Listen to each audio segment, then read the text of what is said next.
저희는 경희대학교 조리산업학과 제10대 학생회 커넥션입니다. 저는 23학번 박용식이라고 합니다. 저는 이사학번 노일지입니다.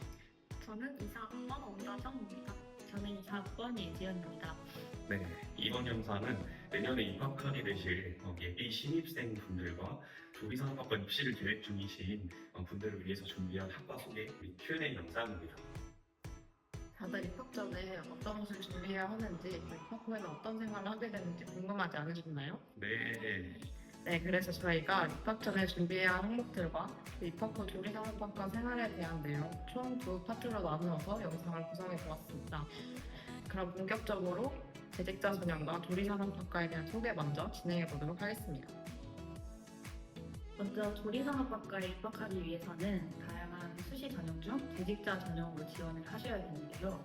재직자 전형이란 특성화고나 마이스터고를 졸업한 후 3년 이상 산업체에서 근무한 사람만이 지원할 수 있는 전형입니다. 여기서 중요한 점 하나, 경희대학교 재직자 전형은 주간학과로 분류됩니다. 뒤에서 더 자세히 설명드리겠지만 조리산업학과는 일반 가정으로 대분류는 인문사회, 중분류는 경영경제, 소분류로 관광학으로 되어 있습니다. 또한 복수전공이나 교환학생 등 학생 지원에 힘을 아끼지 않는 학과입니다. 용식씨, 혹시 학과 입학 준비할 때 가장 헷갈렸던 것 하나만 뽑자면 어떤 게 있을까요? 네, 하나만 딱 뽑자면 저는 아무래도 그 재직기간 산정하는 방법에 대해서 좀 힘들었거든요. 근데 재직기간 산정할 때 유의사항을 저희가 말씀을 드리자면 우선은 남성분들 같은 경우에 이제 군대에 다녀오신 그 기간도 모두 인정이 된다는 점, 그리고 직장을 이동하실 때 그런 이직 기간도 모두 산정이 된다는 점입니다. 또 가장 또 중요한 점은 일용직 기간도 인정이 되지 않는다는 점인데요. 상용근로자를 기준으로 했을 때 4대 보험 중에서 고용보험 그리고 산재보험 이 두 가지가 필수로 가입이 되어 있어야 경희대식으로 인정이 된다는 점입니다. 또 예를 들어서 근무지에서 고용보험과 건강보험만 들어있는 경우가 있는데 이런 경우는 인정이 되지 않는다는 점 꼭 기억해 주시길 바랍니다. 혹시 재직했던 직무의 내용도 궁금하나요? 저 잠시 뒤에 그 전공 적합성에서 관한 내용을 자세히 설명을 드리겠지만 직무 내용은 전공 계열과 적합할수록 유리하다고 보시면 됩니다. 이제 저희가 재직자 전형에 대해서 알아봤으니까 다음은 어떤 기준으로 이 점수를 산출하는지 평가 요소에 대해서 한번 알아보도록 하겠습니다. 네, 특성화고 재직자 특별 전형은 학생부 종합 전형을 기반으로 하기 때문에 생활기록부 정성평가 점수 70%와 교과 성적 정량평가 점수 30%를 합산하여 총점 순으로 선발하게 됩니다. 또한 고른기의 전형은 2차 고사, 즉 면접은 따로 이루어지지 않고 11월 20일 최초 합격자가 바로 발표되게 됩니다. 지현 씨가 평가 항목에 대한 내용을 좀 더 자세히 말씀해 주실 수 있나요? 네, 평가 항목을 조금 더 자세히 살펴보면 학업 역량과 진로 역량의 비율이 각각 40%씩 반영된다는 것을 알 수 있는데요. 학업 역량 중에서는 성적 상향과 하향 추이도 반영된다는 점 참고하면 좋겠죠? 전공 적합성을 평가할 때에는 전공 교과목의 성취도 및 진로 탐색 활동, 경험, 노력 등을 종합적으로 평가하여 점수에 반영합니다. 사실 입시 준비할 때 가장 궁금한 게 먼저 합격한 선배들의 성적과 생기부 내용 아닐까 싶은데요. 윤지씨, 혹시 고등학교 생활 어떻게 하셨는지 조금 공개해 주실 수 있나요? 네, 저 같은 경우에는 생활기록부 분량은 총 20장 정도였고 내신 성적은 33점대 정도에 마지막 학기까지 좋은 성적을 유지하기 위해 노력했습니다.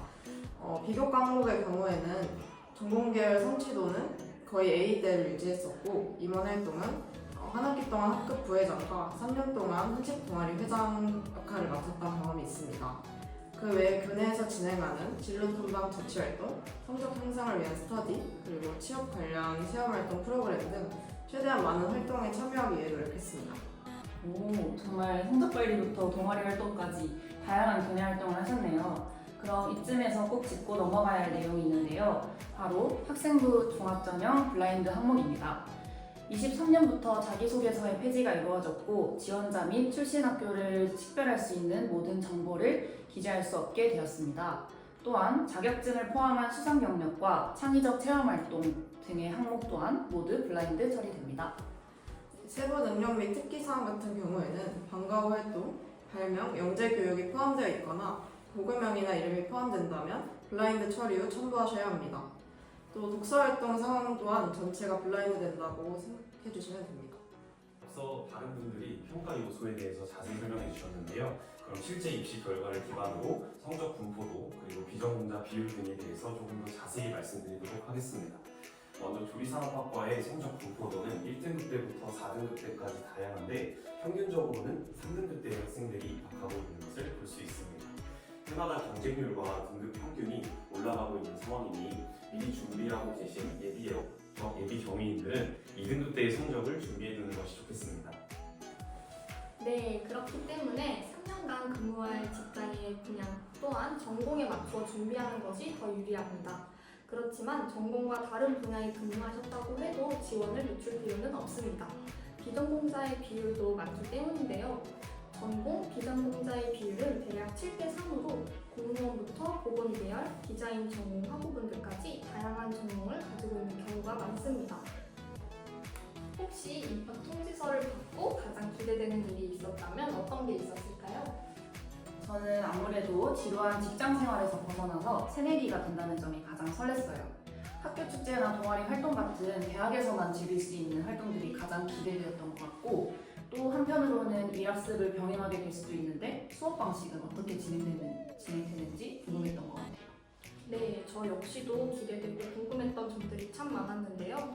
지금부터는 예비 조상인이라면 다들 궁금해하실 조리산업학과의 수업 방식과 학교 생활에 대해 자세히 설명해 드리려고 합니다. 먼저 가장 중요한 수업 방식입니다.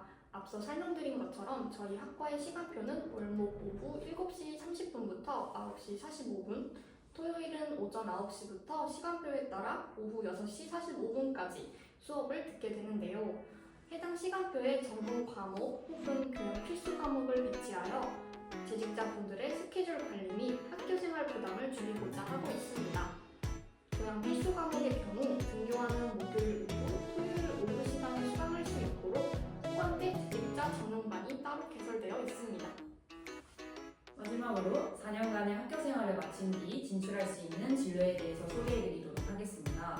단일 전공자와 복수 전공자를 기준으로 나눠 설명드리려고 하는데요. 단일 전공자의 경우 호텔, 외식사업부, 외식 마케팅 등의 분야로 진출할 수 있고 대부분 마케팅, 경영, 유통 분야로 취업을 하게 됩니다. 복수 전공으로 식품공학을 이수하는 경우 R&D, 식품연구원으로, 식품 영양을 이수하는 경우에는 위생사 자격을 취득하여 기업 영양사, 위생사 진로로 진출하게 됩니다.